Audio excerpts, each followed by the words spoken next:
नमस्कार देखने वालों, भारतीय इतिहास के गहराइयों में कई अद्भुत और संघर्षपूर्ण कहानियां छुपी हुई है जो हमें सच्चाई और समर्पण की मिसाल देती है। ऐसे ही एक कहानी छत्रपति संभाजी महाराज और कविराज कलश के संघर्षपूर्ण संबंध की है। इस कहानी में हम जानेंगे कि कैसे कविराज कलश ने संभाजी महाराज के कठिन समय में उनका साथ दिया और शत्रुओं की बुरी नजरों से उन्हें बचाया। कविराज कलश का जन्म उत्तर प्रदेश के कनौजी ब्राह्मण परिवार में हुआ। उनके प्रारंभिक जीवन के बारे में ज्यादा जानकारी नहीं है, लेकिन कई ऐतिहासिक दस्तावेजों में उनका नाम केशव भट्ट कब्जी ऐसा भी पुकारा जाता है। उत्तरी भारत में औरंगजेब बादशाह बनने के बाद जुल्म और अत्याचार बहुत बढ़ गए थे। इनसे परेशान होकर कई विद्वान दक्षिण की ओर प्रस्थान करने लगे, जहां पे उन्हें एकमेव आश्रय स्थान दिखाई दिया। वो था शिवराय द्वारा स्थापित हिंदवी स्वराज्य। छत्रपति शिवाजी महाराज विद्वत्ता और संस्कृति के बहुत बड़े संरक्षक थे। उन्होंने इन सभी को अपने दरबार में आश्रय स्थान दिया।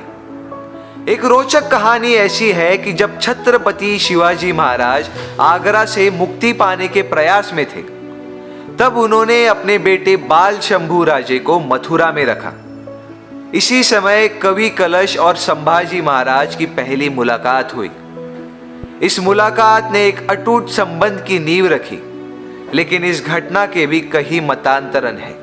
संभाजी महाराज को मुगल और पुर्तगाली जैसे अनेक शत्रुओं से निपटना पड़ा, लेकिन उसके साथ साथ अपने स्वकीयों के विषैले राजकारण का भी सामना करना पड़ा। उनके विरोधी अष्टप्रधान मंडल ने अपनी चालें चलनी जारी रखी।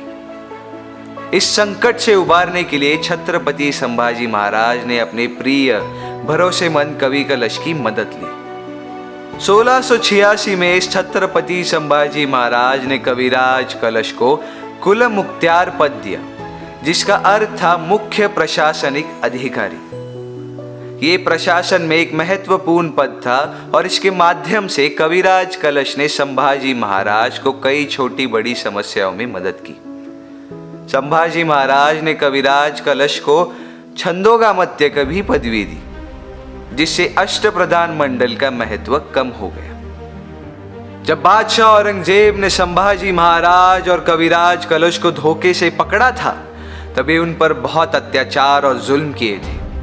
उसे उम्मीद थी कि वो कविराज कलश की सहायता से संभाजी महाराज को धर्मांतरित करवा सकेगा और उन्हें अपना अधीनस्थ बना सकेगा।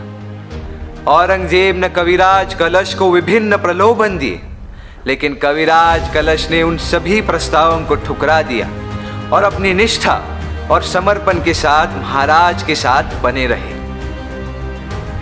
इसी समय एक बार जब कविराज कलश को औरंगजेब के दरबार में प्रस्तुत किया गया, तो उन्होंने एक अद्वितीय काव्य रचा और अपने पराक्रम और वीरता की गाथा सुनाई। काव्य में उन्होंने बताया, यावन रावण की सभा शंभु बंधियो बजरंग, लहू लसत सिंदूर सम खूब खेलियो रणरंग। राजन हो तुम साचे खूब लड़ियो तुम जंग, त्यो तुव तेज निहार के तखत तजो अवरंग। इस काव्य का अर्थ है कि जैसे रावण ने अपने सभा में बजरंगबली को बांध कर रखा था, वैसे ही औरंगजेब ने संभाजी महाराज आपको बांध कर रखा है। युद्ध के दौरान जख्मों से बहते हुए रक्त की वजह से आप हनुमान की तरह सिंदूर से रंगे हुए लग रहे हो।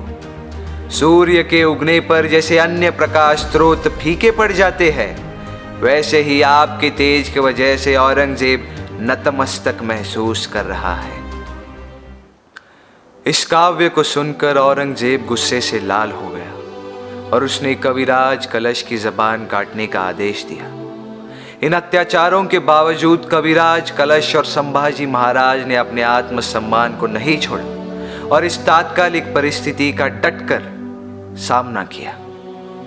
अंत में औरंगजेब ने कविराज कलश को एक पत्र दिया और उस पर हस्ताक्षर करने की मांग की। इस पत्र में रायगढ़ को मुगल साम्राज्य के हवाले करने की बात थी, लेकिन कविराज कलश ने स्वराज्य प्रति निष्ठा रखते हुए इस प्रस्ताव को ठुकरा दिया। अंततः संभाजी महाराज और कविराज कलश को शहीद कर दिया गया, लेकिन उनका बलिदान व्यर्थ नहीं गया। उनकी खून की कसम खाकर कई मराठे उभर आए और महाराज के स्वराज्य की कीर्ति दूर दूर तक ले गए। आज भी तुड़ापुर में छत्रपति संभाजी महाराज के समाधि के पास कविराज कलश की समाधि मौजूद है, जो उनके महान बलिदान की याद दिलाती है। हालांकि कविराज कलश के महान कार्य और योगदान को सही रूप में नहीं स्वीकारा गया। कई सालों तक उनके नाम की बदनामी की गई और असली इतिहास को छिपाया गया, लेकिन कविराज कलश की निष्ठा और समर्पण ने उन्हें अमर बना दिया और इतिहास में एक महत्वपूर्ण स्थान दिलाया। इतिहासकारांनी, बखरकारांनी सर्वात जास्त अन्याय केलेली व्यक्ती म्हणजे कविराज कलश। अहो, संभाजी महाराजांना अखेरच्या क्षणापर्यंत साथ दिलेल्या कवी कलशांची काही गेल्या वर्षात बरीच बदनामी केली। त्यांचा खरा इतिहास लोकांपर्यंत पोहोचूच दिला नहीं। तो ये थी आज की वीडियो। अगर आपको वीडियो पसंद आई हो तो please don't forget to like, subscribe, share and comment down your feedback. मिलता हूँ आपसे अगले वीडियो में। जय हिंद, जय महाराष्ट्र।